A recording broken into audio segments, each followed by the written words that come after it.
একটা ছোট ভুলের কারণে তেলের অভাবে থাকা বাইক নিয়ে আজকে কয়েক মাইল পথ দৌড়াতে হলো। মার্কেটের কাজ শেষ করে দুপুরের পরে ডিলার পয়েন্টে মাত্রই পৌঁছালাম। আর এখানে আসতে না আসতে আমার ডিলার তাড়াহুড়া করে হাতে ধরিয়ে দিলেন 1 ডজন সাবমার্সিবল পাম্পের কেবল ক্লাম্প। আসলে ঘটনা হলো, কাস্টমার একটা সাবমার্সিবল পাম্প কিনছে। সেই পাম্প নিয়ে অটোরিক্সা অনেক আগেই ডেলিভারির উদ্দেশ্যে রওনাও দিয়েছে, কিন্তু পরে খেয়াল করে দেখলো কেবল আটকানোর ক্লাম্পগুলো দেওয়া হয়নি। তাই তো আমার ডিলার রাসেল ভাই বললেন অটোর পিছে পিছে ছুটি গিয়ে এগুলো পৌঁছে দিতে হবে, আর মেমোতে ক্লাম্পের বিলটাও তুলে দিতে হবে। আর ওই রাস্তায় যাওয়ার পথে এক রিটেলার ভাইয়ের কিছু বাথরুম ফিটিংস এর অর্ডার ছিল, সেগুলোও সাথে নিতে বললেন ওই রিটেলার ভাইয়ের দোকানে ডেলিভারি করে দেওয়ার জন্য। মানে এক যাত্রায় দুই কাজ। তাই তো আমি আর আলাউদ্দিন ভাই মিলে তড়িঘড়ি করে পণ্যগুলো নিয়ে বাইক নিয়ে রওনা দিলাম। আর আমি কিন্তু জানতাম না অটোরিক্সা কত দূরে আছে। যেহেতু দূরের পথ ছিল তাই অটোরিক্সাওয়ালাকে থামতে না বলে আমরা একটু দ্রুতই যাচ্ছিলাম, যেন ওই অটোরিক্সাওয়ালা মামার সময় নষ্ট না হয়। আসলে একটা ছোট ভুল অনেক সময় একের পর এক ঝামেলা তৈরি করে। যাই হোক, যাওয়ার পথে সেই বাজারে থেমে ওই রিটেলার ভাইকে বাথরুম ফিটিংস গুলো দিয়ে বললাম, ভাই একটু তারা আছে, একটা অটোর পিছনে ছুটতে হবে। তাই এই বাথরুম ফিটিংস এর পেমেন্ট আসার পথে নিব বলে আবার রওনা দিলাম। আর গ্রামের এই আঁকাবাঁকা পাকা রাস্তায় ছুটতে ছুটতে একটা কথা মাথায় আসলো,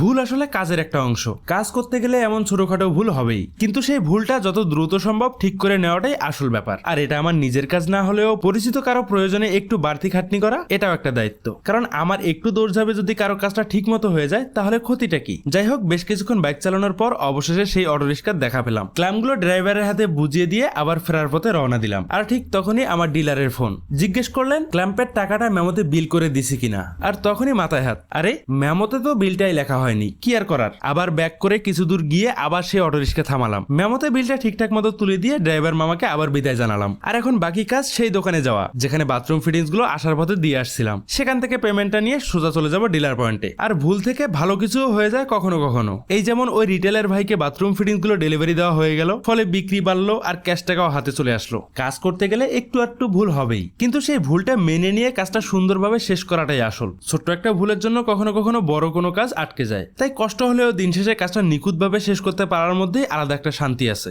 যাই হোক, ওই দোকানে গিয়ে রিটেলার ভাইয়ের কাছ থেকে পেমেন্টটা বুঝে নিলাম। আর আজকের মতো এখানেই ভিডিও শেষ করছি। দেখা হবে পরে কোনো ভিডিওতে। সবাইকে আসসালামু আলাইকুম।